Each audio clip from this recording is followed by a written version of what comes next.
Alright, hello ladies and gentlemen, HeavenClone here, and how y'all doing? Bring you guys another Fortnite video. Today we're going to be discussing a topic which you guys actually asked for, and that is an advanced building tutorial.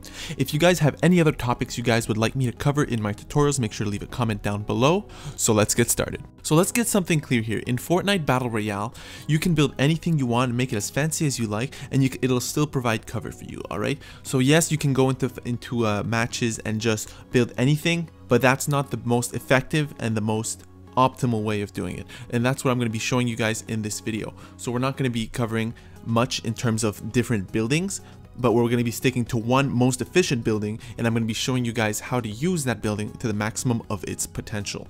But before we get into that, let's understand a little bit more about how we can build in the best way possible, the fastest way, and how we can understand the materials that we're using in our buildings. So let's start with getting the best building speed possible. So what you want to do is you want to go into your settings and increase your sensitivity. Okay, now I know this isn't easy for all players because some players do not have good aim. So what I recommend is progressively increasing your sensitivity. So let's say you start at the default. I'm not sure what that is. I think it is 3 for X and Y. So what you want to do is you start at 3 and then increase it to 4 and get used to 4, then go to 5, 6, and 7 until the maximum or wherever you're comfortable. Personally, I play on 9 sensitivity on controller.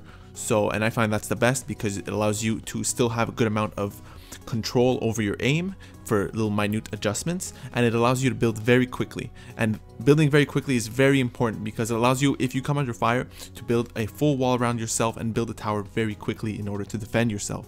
So for materials and properties, you do not need to know every single thing about the material, okay? All you need to know mainly is when to use them and why, okay? So let's start with wood. Wood is a material that is very weak. It does not have as much hit points when fully built as, say, metal or brick. However, its build speed is a lot faster than metal and brick. Therefore, you want to use it in times when, for example, you come under fire suddenly and you weren't expecting it, like in an ambush. So you want to build cover around yourself very quickly in order to just defend yourself for a few moments, right? Also, wood is very easy to acquire, so you can use it for all kinds of little buildings and all kinds of stuff that you don't plan on staying in for long periods of time. Metal, on the other hand, is the complete opposite of wood. It is really hard to acquire, and when you get it and use it, you want to make sure it counts, because once it's fully built, it has the most hit points in the game and it has the slowest build time, right? So using it to build cover around yourself when you're getting attacked won't be very good because it'll only stop maybe 1 or 2 bullets before getting destroyed, while wood has such a much faster build time that it'll be able to be built a lot faster and sustain more damage. So typically what you want to do is you want to save up your metal until the late game, because you want to use it for bases that you plan on staying in for long periods of time, right? Because when you want to stay in a base for a long time, you want it to be durable and last until you want to leave it. For example, wood will only take a few shots when fully built, but metal, having the most hit points in the game, will take a lot more bullets and it'll take more rockets to destroy than a wooden base. Finally, there's the middle ground material, and that is brick. Brick has the second most hit points when fully built and also builds at the second fastest speed. Personally, it is the material I prefer the most because it is the most effective in pretty much any situation possible, okay? For example, let's say you're in a gunfight and then you're ambushed suddenly, and then you suddenly build up a bunch of brick around you, okay? The enemy might destroy some of it. However, as soon as they have to reload, you'll be able to build enough brick that'll take enough damage that it can keep you safe. Meanwhile, wood would still get destroyed. And then metal still wouldn't be able to build fast enough, or you'd be wasting too much of it because brick is actually much easier to find in the wild than metal, right? So you wouldn't want to waste your metal until the late game. Ultimately, it always comes down to you, okay? If you have enough time and materials, okay, you should always build out of metal because essentially it offers you the most protection. If you have maximum metal, always use metal unless you're getting shot at and need quick cover that builds quickly. If you're sitting on a hill waiting for enemies and you have tons of metal, use your metal, build a base, and chill out inside it and be secure. Now that you have an adequate understanding of each of the materials and their uses, we can now move on to actual building. So the one very simple building that I pretty much always use every single match is the 1x1 tower. Alright, so it is very simple to build, and what you guys want to do is you just place stairs on the ground and then you place walls around your stairs, right? So now you have a little cube house with no roof, and then what you want to do is shoot from those stairs the top of the stairs at your enemies. Also, if you want to get more height, get another height advantage, right, which is linked to positioning in one of my previous tutorials. What you want to do is just place walls at the top of it and then place more stairs while standing at the top of the stairs. That way you can jump up into that higher staircase without actually having to build stairs to get up to that tower. And if, again, with the high sensitivity, this is very quick to build. You can build a full 2-level tower in about 5 seconds if you're very quick. So yeah, that's pretty much it. That's the only actual building I use. So that's going to be the end of the tutorial, and I'll see you guys next time. Just kidding, okay? Yes, it is the only building I use. However, it is not the only way to build effectively in this game in order to secure kills and secure wins, okay? You can use certain construction pieces such as stairs in order to use building in offensive operations, such as when you're pushing at someone, you can use building to close the distance between them, or you can even use building to defend yourself, obviously, when taking fire, okay? You can also use building to use in stealth tactics, such as sneaking up a base when the enemy doesn't know that you are at the foot of a base. I'll even show you guys how to defeat this little 1x1 tower without the enemy being able to do anything about it. Also, one little tip for you guys that are more creative builders and like to use variants of construction pieces, you can actually edit a construction piece in the pre-game lobby when you're on the pre-match island, okay? And when you go into that match, the construction piece won't be altered at all. So for example, let's say you make a spiral staircase in the pre-game lobby. Once you go into the match and take out your stairs to try to build stairs, it'll already be spiral staircases. Now, personally, I don't use that. I don't find any uses whatsoever for this. Honestly, I very rarely alter my own construction pieces unless it is to make a window or a wall.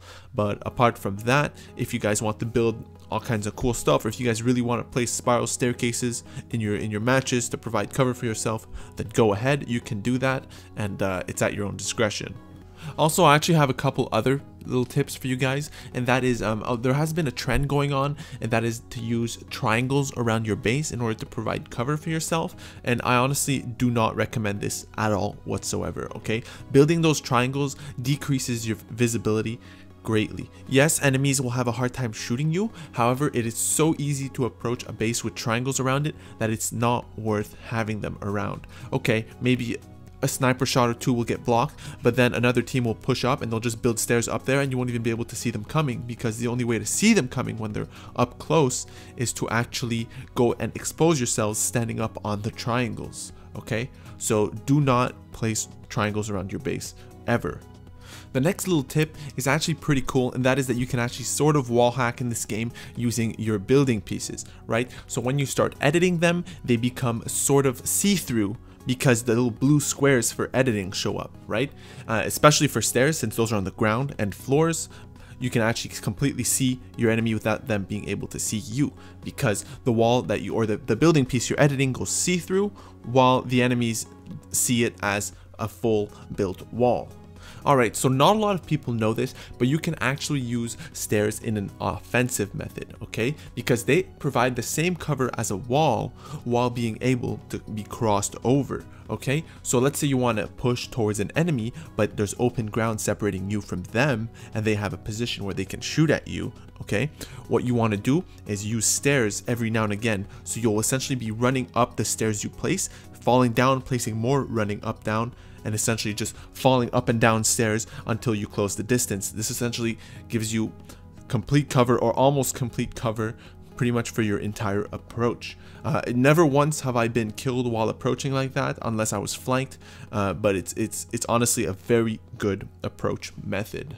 Also, when you're being a little stealthy in your attacks, and let's say you've made it to the foot of a base without the enemy knowing that you're there, what you can do, for example, for a 1x1 tower, is you can actually build stairs along the walls of that base, okay, and even turning around it, make sort of like a winding staircase around that base. What that actually does is the enemy may be able to hear that you're building, however they won't immediately see where you're building those stairs, and by the time that you actually make it up to the top of the base, chances are they won't have discovered you yet, okay? So this actually gives you an element of surprise and puts you on even ground, disabling the enemy's height advantage. For defensive operations, building is pretty basic. So as soon as you're attacked, if you don't know where it's coming from, or you know that you won't be able to retaliate in time, what you want to do is immediately start building cover around yourself, right? Because if you create obstacles between you and the enemy's line of sight, they won't be able to hit you with their fire, obviously. Of course, they could use explosives on you, and that's why you do not want to just simply build a few walls or 1 or 2 walls then hide behind it, because they can destroy that either with bullets or with explosives. Ideally, what you want to do is you want to put a bunch of walls until they stop firing, or you feel that you're safe enough to then switch to stairs, put stairs along those walls that you just built, right? And then retaliate fire, because you'll now have an advantageous position on your enemy if they're in the open just shooting at you while you're at the top of stairs, because then you can just only expose your head or your upper body and shoot at them while they have their entire body exposed. Also, if the fight draws on for too long, you want to also add side walls to around your little stairs, because essentially you're at a phase now where you're basing up, and because the enemy could be all around you and other teams hearing the gunfire could be collapsing on you, right? So what you want to do is just make sure you're safe from all directions, because you cannot tunnel vision your enemy, otherwise other teams will take advantage of that weakness and kill you. The last tip I have for you guys is a defensive tip.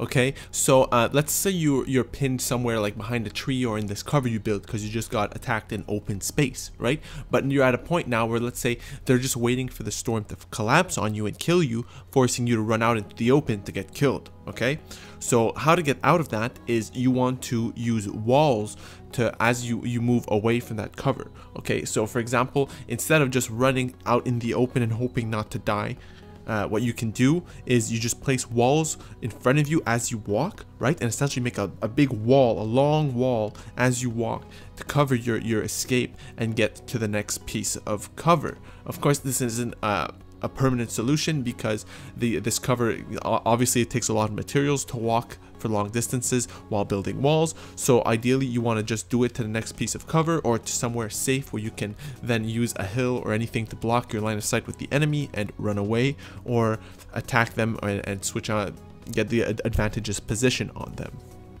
Alright, that's pretty much it, ladies and gentlemen. I hope you guys enjoyed the video. If you guys have any feedback, such as tips and tricks that I might have forgotten, or other kinds of topics that you guys might want me to cover, make sure to leave a comment down below. And if this is your first time here on the channel, make sure to leave a subscribe, because I have more Fortnite content and tutorials on the way. Anyways, I hope you guys enjoyed the video, and I'll see you in the next one.